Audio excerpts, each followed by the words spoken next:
శంషాబాద్ రాజీవ్ గాంధీ అంతర్జాతీయ విమానాశ్రయంలో గందరగోళం నెలకొంది. మధ్యాహ్నం 12:40 శంషాబాద్ నుంచి కొచ్చి బయలుదేరాల్సిన ఇండిగో విమానం ఇప్పటికీ రాకపోవడంతో అయ్యప్ప స్వాములు ప్రయాణికులు తీవ్ర అసహనం వ్యక్తం చేస్తున్నారు. విమాన ఆలస్యంపై ఇండిగో ఎయిర్లైన్స్ అధికారులు స్పష్టమైన సమాచారం ఇవ్వకుండా నిర్లక్ష్యంగా వ్యవహరిస్తున్నారని అయ్యప్ప స్వాములు ఆరోపించారు. గంటలు తరబడి వేచి చూసినా ప్రయాణికులకు నీరు, భోజనం, విశ్రాంతి వంటి కనీస సదుపాయాలు కూడా అందుబాటులో లేవని వారు తెలిపారు.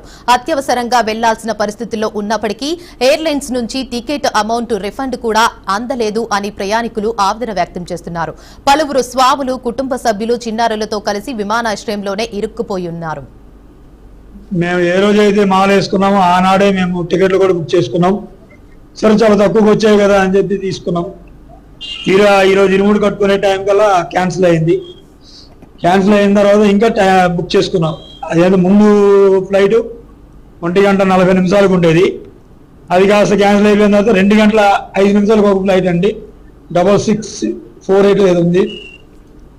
మేము బాలాపూర్ వరకు వచ్చేలోపు మాకు మెసేజ్ వచ్చింది అది క్యాన్సిల్ అయిందని చెప్పి.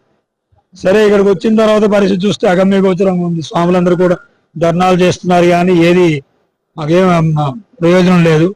అందుకనే ఇక్కడ నుండి మా ముగ్గురు స్వాములు కలిసి ట్రావెల్ బస్సు అయితే బుక్ చేసాం.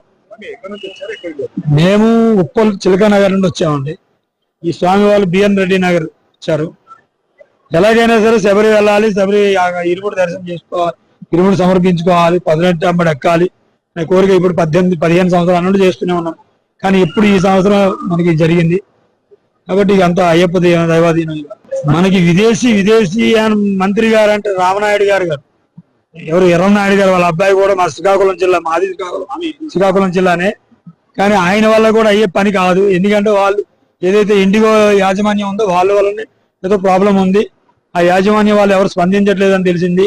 ఎంత కూడా 9వ తారీఖు వరకు కూడా ఇలాగే జరుగుతుంది అంటున్నారు. కాబట్టి ఎవరైనా సరే ఫ్లైట్ లో వెళ్ళదలుచుకునే వారు ఏదైనా ఆల్టర్నేటివ్ గా చూసుకోవడం మంచిది. స్వామి శరణమయ్య.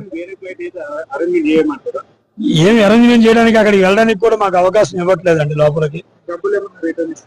మాకు మెసేజ్ రావడం ఏంటంటే 3 రోజుల నుండి 5 రోజుల వరకు అయితే మీకు ఫుల్ అమౌంట్ వస్తుంది కానీ అంత దైవాధీనం, అది వస్తుందా రాదా అనేది కూడా తెలియదు. స్వామి యుఎస్ ఫ్లైట్స్ క్యాన్సిల్ చేసుకోవాలి. సో దీని వల్ల మాకు చాలా ఏంటి ఏమంటారు లాస్ అనిపిస్తుంది. టైం కూడా వేస్ట్ కదా. మేము టైం షెడ్యూల్ చేసుకోవడానికి మీటింగ్స్ అన్ని క్యాన్సిల్ అన్ని పెట్టుకొని రావాలి కదా. దాని అన్నిట్లలో ఇప్పుడు ఇది మాత్రం చాలా అంటే ఫస్ట్ టైం మేము ఎప్పుడు చూడలేదు. ఇండిగో ఫ్లైట్స్ లో అన్ని నెంబర్ ఆఫ్ ఫ్లైట్స్ ఎక్కువ ఉంటాయి ఇండిగో కదా అని చెప్పి ఇండిగోనే చేసేసుకున్నాము. కానీ ఇండిగోలోనే ఇంత అవుతుంది, ఇట్లా చేస్తారని ఐ నెవర్ ఎక్స్పెక్ట్. ఇట్లా జరుగుతుంది అని ఊహించలేదు మేము. పోనీ ఏదైనా చేస్తున్నారా, ఏమైనా ప్రాంప్ట్ గా ఒక వెబ్సైట్ క్రియేట్ చేసి దాంట్లో ఇమీడియట్ గా మనం చేసుకోవచ్చు, అది కూడా ఏం చెప్పట్లేదు వాళ్ళు. అసలు ఆ వెబ్సైట్ అసలు క్రాష్ అయిన అసలు ఏమీ లేదు, ఏ రెస్పాండ్ లేదు. मैं भुवनेश्वर से हैदराबाद आई थी, अब भी रिटर्न करने वाली थी हैदराबाद से Bhubaneswar due to the cancellation of flight. अभी मुझे 4:30 बजे मेरा फ्लाइट था. तो अभी रिसेंटली कल रात को कंफर्मेशन मेल आया था मुझे इंडिगो से कि हमारा फ्लाइट कंफर्म है. But right now they have send the mail कि हमारा फ्लाइट कैंसिल हो गया. अभी ये जो बोर्डिंग पास के लिए लाइन है वो तो 2 घंटे से यहीं पे ही सब लोग खड़े हैं, आगे भी नहीं बढ़ा है, नहीं कोई कुछ इन्फॉर्मेशन दे रहा है. तो हम लोग पूरा मतलब मुझे तो पूरा बहुत ही फेडअप फील हो रहा है. अभी हम लोग क्या करेंगे, ना ही कि ऑनलाइन भी शो हो रहा है कोई टिकट्स अवेलेबल है कि नहीं. हमारा काम भी पूरा मतलब पूरा बेकार हो गया है.